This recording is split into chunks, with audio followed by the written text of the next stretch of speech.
অনুষ্ঠানের সম্মানিত সভাপতি মুহতারাম আসাতিজায়ে-কেরাম, পক্ষ উপস্থাপক ও সুপ্রিয় উপস্থিতি, আজ আমি যে বিষয়ে সংক্ষিপ্তভাবে আলোচনা করব তা হল পিতামাতার সন্তুষ্টি, আল্লাহর সন্তুষ্টি।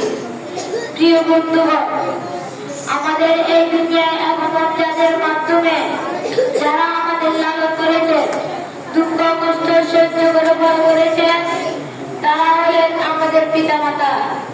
ইসলাম পিতামাতার প্রতি এমন সম্মান অধিকার দিয়েছে যা পৃথিবীর কোন ধর্ম দেয়নি। রাসূলুল্লাহ সাল্লাল্লাহু আলাইহি ওয়াসাল্লাম বলেছেন, ইযা রাব্বি ফি রিদাল ওয়ালিদ ওয়া সামাতুর রাব্বি ফি সামাতিল ওয়ালিদ। পিতামাতার সন্তুষ্টি নিয়ে আছে আল্লাহর সন্তুষ্টি, আর পিতামাতার অসন্তুষ্টি নিয়ে আছে আল্লাহর অসন্তোষ।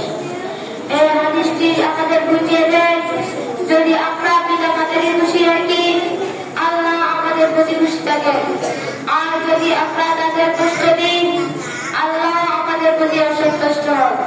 আল্লাহ তাআলা কোরআনে ইরশাদ করেছেন, ওয়া ক্বাদা রাব্বুকা আল্লা তা'বুদু ইল্লা ইয়্যাহু ওয়া বিল ওয়ালিদাইনি ইহসানা। তোমার প্রভু আদেশ করেছেন যেন তোমরা তাঁরই ইবাদত করো এবং পিতামাতার সঙ্গে উত্তম ব্যবহার করো। দেখুন, আল্লাহ নিজের ইবাদতের পরেই পিতামাতার হক আদায়ের নির্দেশ দিয়েছেন। এতে বোঝা যায় পিতামাতার অধিকার কত বড় এবং কত সম্মানজনক।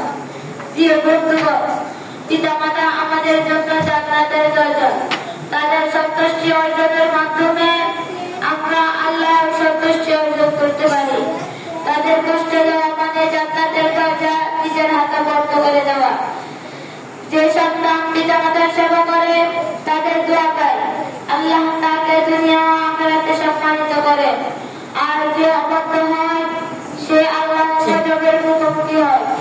তাই আসুন আমরা প্রতিজ্ঞা করি, আমরা সব সময় আমাদের পিতামাতার আদেশ মেনে চলব, তাদের প্রতি ভালোবাসা, সম্মান ও কৃতজ্ঞতা প্রকাশ করব, তাদের দোয়া হাসিলের চেষ্টা করব।